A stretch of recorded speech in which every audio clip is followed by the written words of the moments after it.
달로 가는 도중에 바실리 악쇼노프. 커피 드릴까요? 그럽시다. 터키식으로 할래요? 뭐요? 터키식 커피 말이에요. 웨이트리스는 이렇게 소리친 다음 식탁 사이를 비집고 서둘러 가버렸다. 치마만 두르면 다 여잔가? 서둘러 가버리는 그녀의 모습을 지켜보며 카르피첸코는 이런 말로 스스로를 달랬다. 아무것도 아닌 것 같고 난리를 치긴. 지끈거리는 머리 때문에 얼굴을 찌푸리며 그는 속으로 이렇게 중얼거렸다. 이제 50분밖에 남지 않았군. 머지않아 탑승하라는 안내 방송이 나올 테지.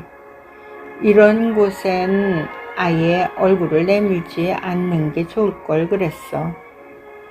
참, 이런 곳도 명색이 도시라고? 이건 완전히 총구석 아냐? 모스크바하고는 달라. 이런 곳을 좋아하는 녀석들도 있겠지만 나야 이따위 총구석에는 눈꽃만큼도 관심이 없어. 빌어먹을 놈의 동네 같으니라고. 혹시 다시 한번 오면 좋아하게 될지도 모르겠지만. 그는 정말로 대단한 폭음을 했었다. 흔히들 말하는 멋진 술판에 끼었다가 나온 것이 아니라 완전히 술독에 빠졌다가 나왔던 것이다.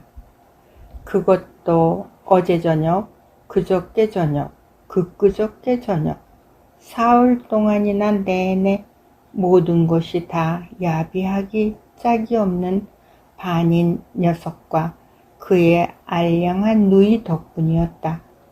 그들의 게임에 빠져 그는 정말로 엉망이 되었던 것이고 그것도 처음부터 끝까지 그가 힘들게 모은 돈을 써가며 그렇게 되었던 것이다.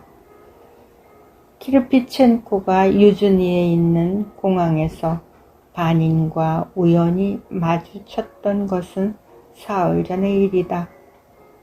그는 반인과 자기가 같은 때 휴가를 떠나게 되었다는 사실조차 모르고 있었다. 사실 그가 반인을 안중에 두었던 적은 없었다. 벌 목장에서는 항상 그를 놓고 사람들이 야단 법석을 떨었으며 어느 때고 반인을 본받으라고, 반인을 본받아야 해 라는 소리가 드높았었다.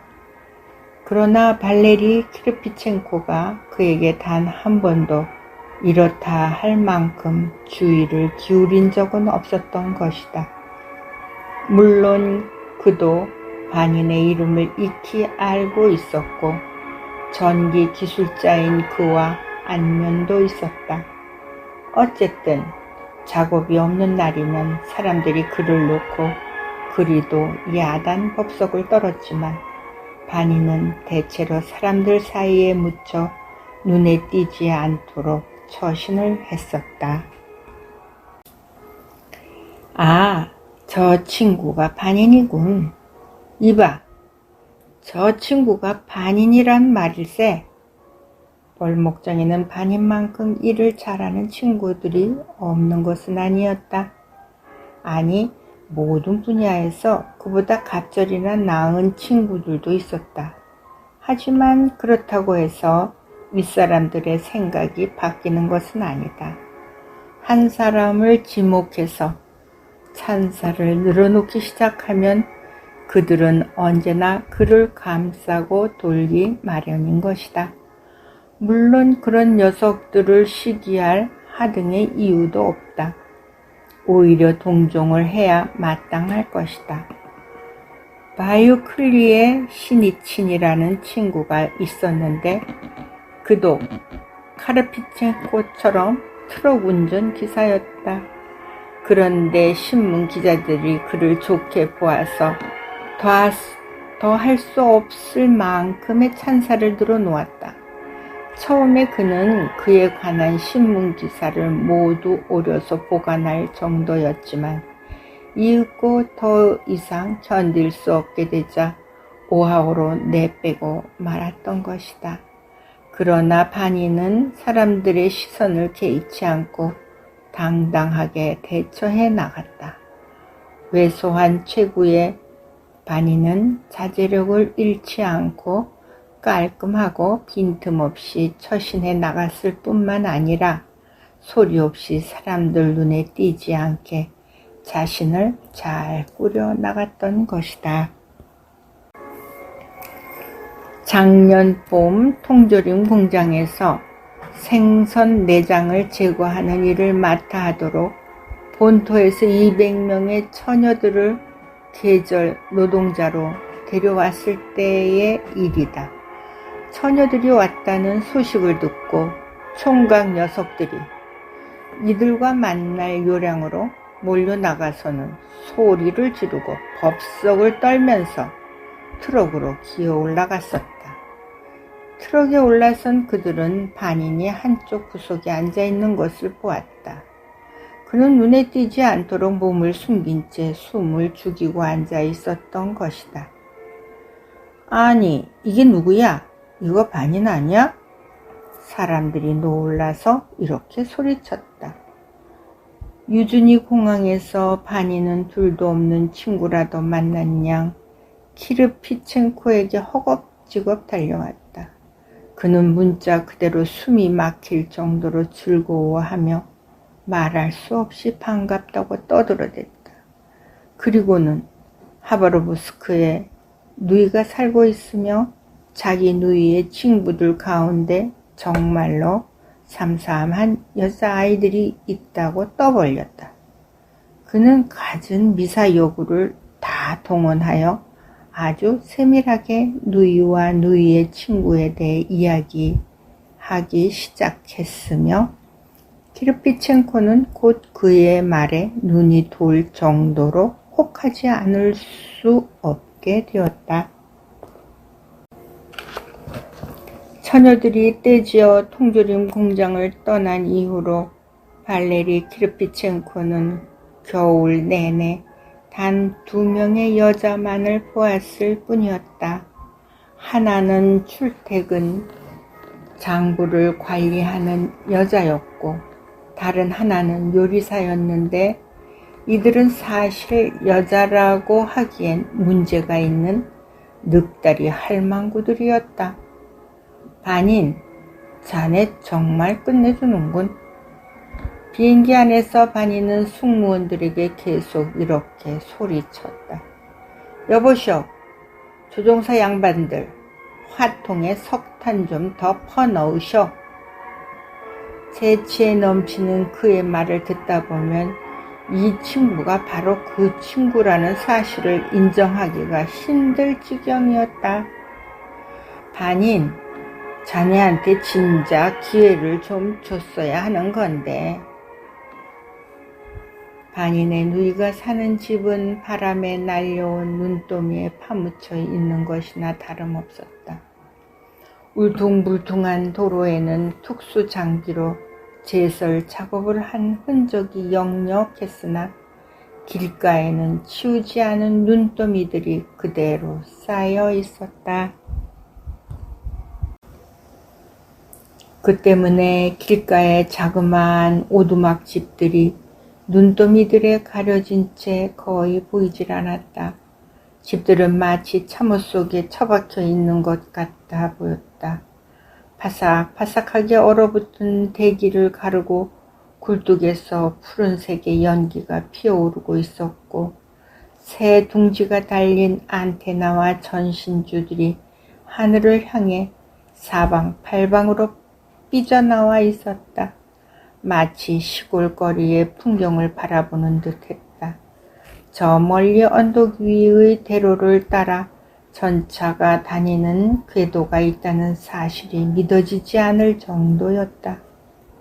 공항에는 유리벽으로 뒤덮인 식당 건물이 있었는데 키르피첸코는 그 식당 건물과 그 앞에 줄지어 길게 늘어선 녹색 불빛의 자동차들을 보았을 때부터 이미 약간 얼이 빠져 있었다.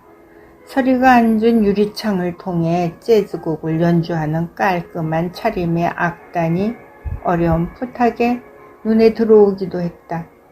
중심가에 있는 고급 식료품 가게에서 그는 완전히 자제력을 잃고 말았다. 그는 주머니에서 푸른색의 50루브르짜리 지폐 다발을 꺼낸 다음 호탕하게 웃으면서 술병들을 주머니에 쑤셔 넣기도 하고 통조림을 한아름이나 쓸어 모으기도 했다.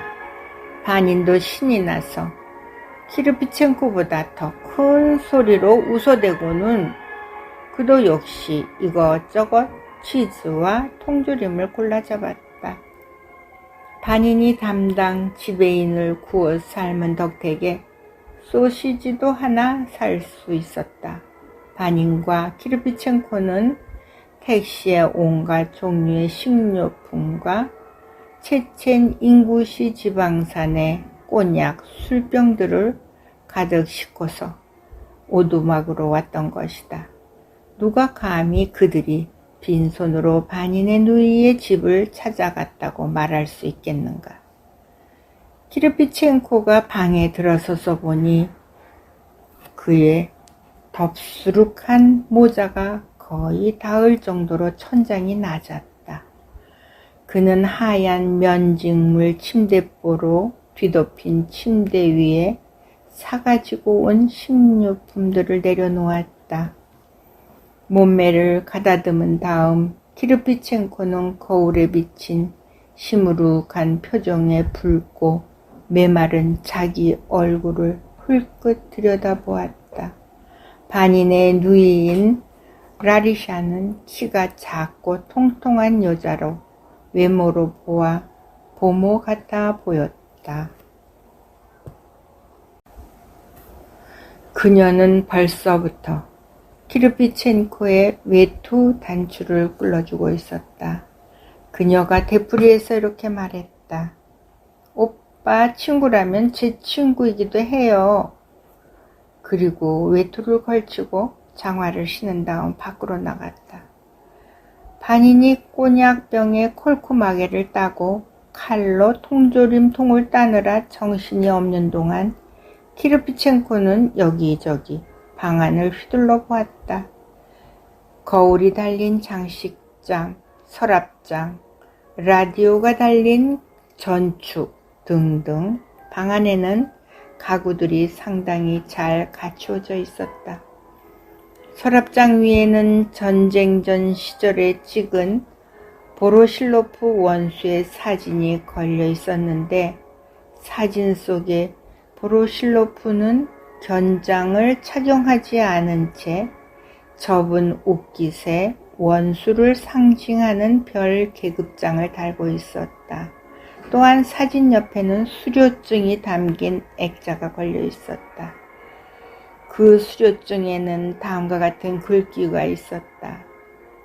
군사 및 정치 훈련을 성공리에 마친 경비대 특등 사수에게 동북지구 노동자 수용소 당국 우리 붙인 것이라네.